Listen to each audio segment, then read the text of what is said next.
Dios le bendiga. Somos Grupo 8, Seminario Bíblico Elim. En esta oportunidad queremos presentar fundamentos bíblicos de la educación. Principio 1. Búsqueda de sabiduría. La educación no solo debe enfocarse en el conocimiento académico, sino también en los valores morales. Eclesiastés 12:13 nos insta a tener a Dios y la búsqueda de sabiduría que viene de Dios. Principio 2. La importancia de la educación en el hogar.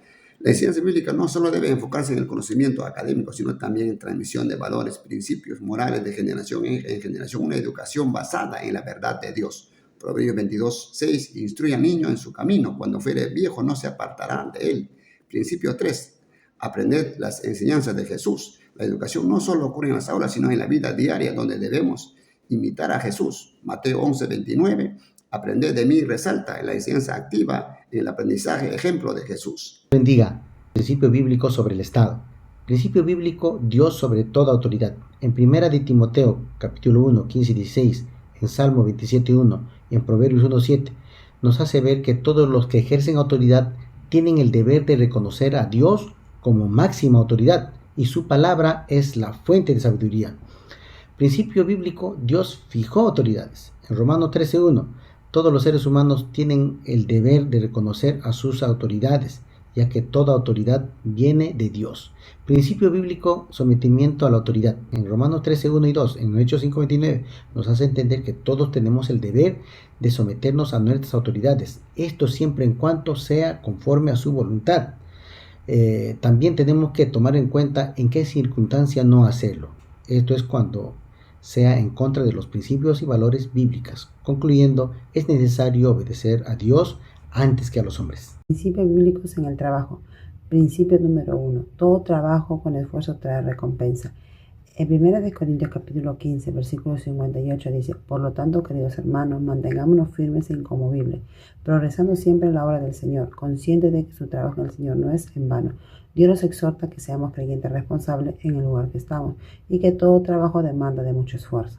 Principio número 2. Ser buenos administradores. Génesis 2:15 dice: tomó pues Jehová Dios al hombre y lo puso en el huerto del Edén para que lo labrase y lo guardase. Desde el principio puso Dios una gran responsabilidad en el hombre, sabiendo que el hombre tiene una capacidad para poder gobernar. Principio número 3. En el trabajo es una bendición. Proverbios 10:14 dice: el que no se anima a trabajar empobrece y el que trabaja duro se enriquece. Qué importante es el trabajar en la vida del hombre para poder ser bendecido. Acerca de los principios bíblicos de la economía. Principio número 1 dice la inversión en las riquezas celestiales. En el libro de Mateo 6:19 nos habla y nos dice: no os hagáis tesoros en la tierra, donde ladrones minan y hurtan. Dios nos pide que en lugar de acumular las riquezas terrenales, que solo es por un tiempo, hagamos riquezas celestiales que serán eternas y nos abrirán las puertas de los cielos en nuestra vida espiritual. Principio número 2. La justicia económica.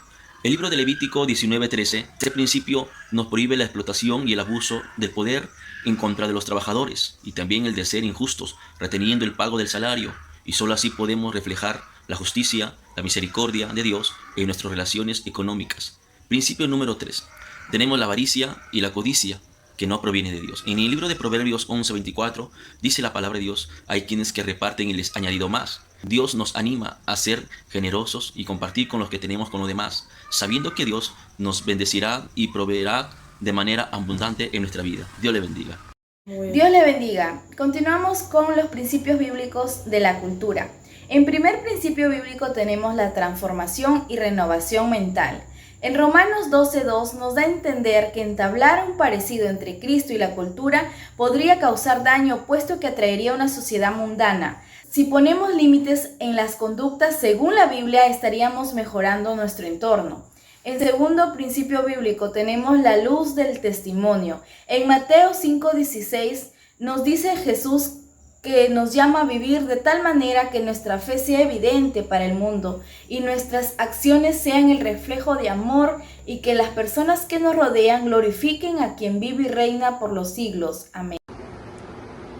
Y por último, tenemos el último principio, que Cristo y su palabra está por encima de toda costumbre o cultura. Vemos que la palabra de Dios nos insta a que la labor del cristiano y también del Evangelio será el poder ser transformador, revolucionario incluso. Recuerde usted cuando en el libro de los Hechos, capítulo 14, verso 15, el apóstol Pablo llega a Listra y sanando a un hombre cojo, pues quisieron adorarle como que un dios de sus dioses paganos pues se hubiera encarnado y hubiera tomado la forma de hombre. Obviamente Pablo se rehusó y les predicó el Evangelio diciendo que son vanidades y que de ese tipo de vanidades es necesario que se convirtieran al Dios vivo, presentando a Cristo en supremacía y también por encima de toda cultura y práctica pagana. Todo aspecto cultural siempre debe estar a los pies del Señor. En conclusión, Dios quiere irrumpir en todos los aspectos de nuestra vida. La Biblia, las Sagradas Escrituras, están llenas de principios que rigen y deben regir a diario nuestras vidas, nuestras conductas, nuestras decisiones. Tiene principios para el Estado, para la educación, para el trabajo, para la economía y para la cultura. Es decir, la Biblia es ese libro por excelencia, inspirado por Dios para bendición de nuestras almas y también del mundo entero. Amén. Que Dios le bendiga.